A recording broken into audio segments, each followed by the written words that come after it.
এখন রান্না করতে বসবো। কড়া করে 1 কাপ চা খেয়ে নেই।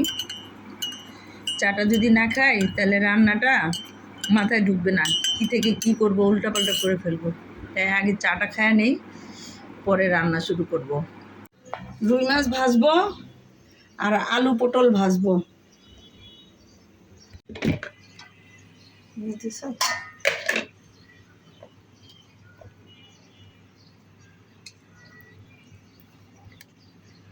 মরিচ দিলাম, লবণ দিলাম, স্বাদ মতো হলুদ দিলাম, আদা রসুন দিলাম।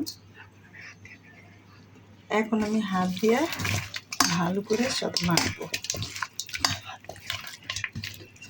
হাত দিয়ে মাখলে সব জিনিস ভিতরে মশলা ঢুকে আর খেতেও ভালো লাগে।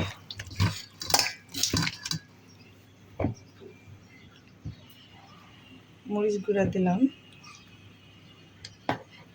স্বাদ মতো লবণ দিলাম, হলুদ দিলাম। আলু বেগুনও ভালো করে মাখবো। হাত দিয়ে মাখলে মশলা ঢুকে ভালো মতো, আর এটা খেতেও ভালো লাগে। তাই আমি ভালো করে হাত দিয়ে মাখতেছি। এখন এটাকে আমি ভাজবো। রসুন দিয়ে ডাল বাগার দিলাম। ডালটা রসুন দিয়ে বাগার দিলে ভালোই লাগে খেতে।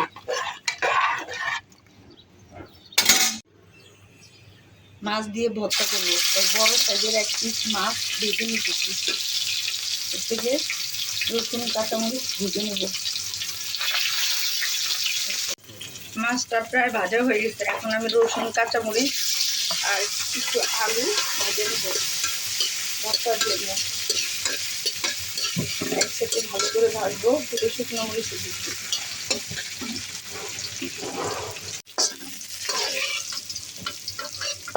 ভাজা হয়ে গেছে, এখন উঠায় ফেলতেছি।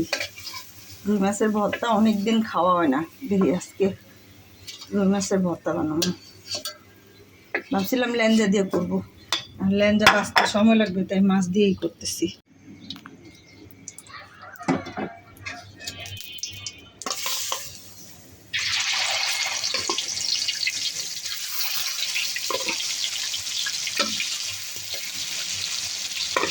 মাছগুলো একসাথে দিয়ে দিলাম। আজকে রুই মাছ ভাজা, বেগুন ভাজা, আলু ভাজা, এই খাওয়ার মেনুতে। এই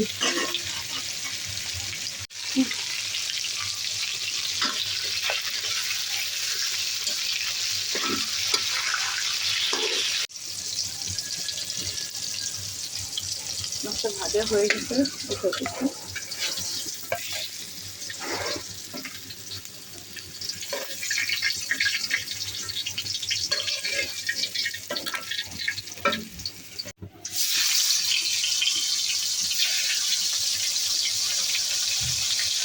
বেগুনের জন্য খাইতে বেশি খাইতে।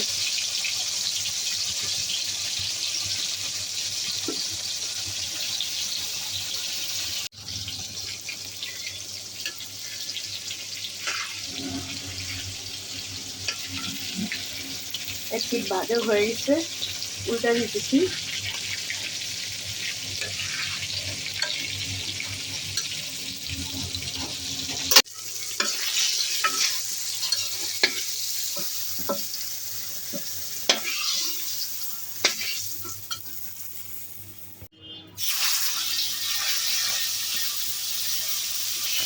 আলুগুলো ভাজতেছি।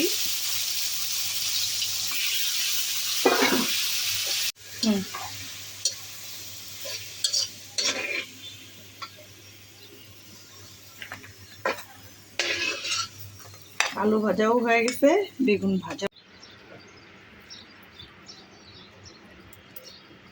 মাছের কাঁটাটা বেছে নেই, কাটা আছে। আর দেখি, ওরে বাবা কত বড় কাঁটা।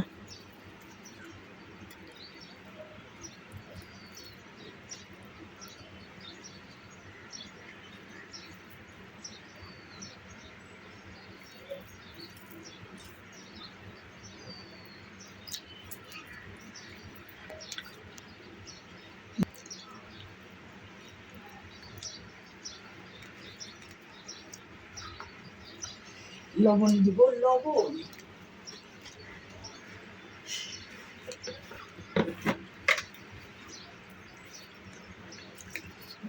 লবণ দিলাম।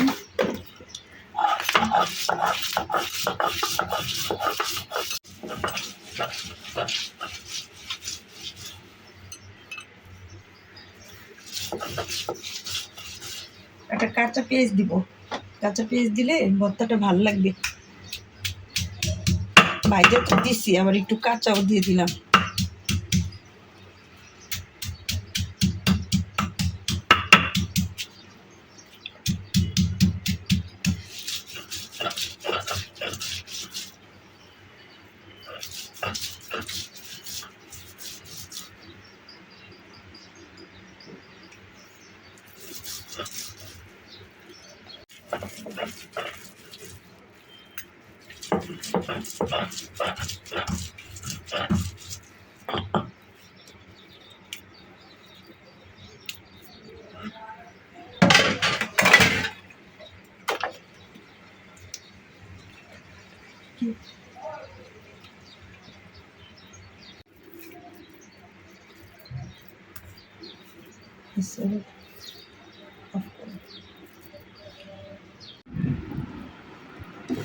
খিচুড়ি দিয়ে রুই মাছ ভাজা, বেগুন ভাজা, আলু ভাজা, ভর্তা। কেমন হবে খাবারটা?